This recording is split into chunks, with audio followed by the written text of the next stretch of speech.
Just when you thought the meter was about to run out on Cincinnati's controversial parking lease, more fuel has been dumped onto that fire. 9 on your side reporter Tom McKee is live with these new developments and reaction to them. Tom? Clyde, what a wild week it's been for this parking deal. It's almost like riding the beast at Kings Island with the twists and turns and ups and downs.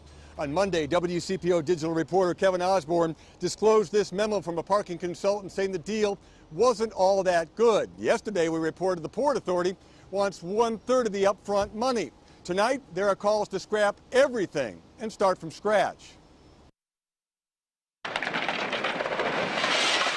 When demolition began at Jordan Crossing in March, it was seen as a new day for Bond Hill. Redeveloping the former shopping center is one of the projects the Port Authority is helping fund.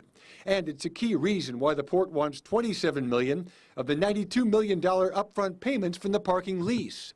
That wasn't in the original deal council approved, but it's now part of the discussions with Vice Mayor Roxanne Qualls.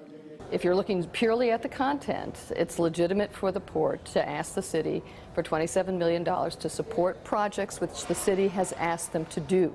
Economic development is the port's primary mission, and parking funds are seen as one source of funding.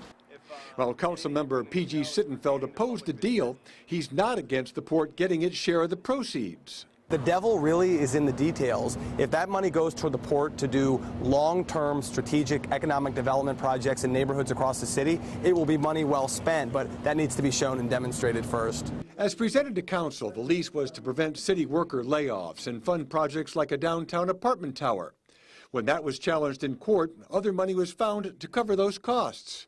That prompted Kroger Vice President Lynn Marmer, the port's vice chair, to write in an email, the city lied to the public about the budget. I think that people say a lot of things just as in regular conversation, and they sometimes put them in emails, and I'm not going to comment on Lynn Marmer's statement. When Lynn Marmer writes an email like that, I think I'm kind of in agreement with her.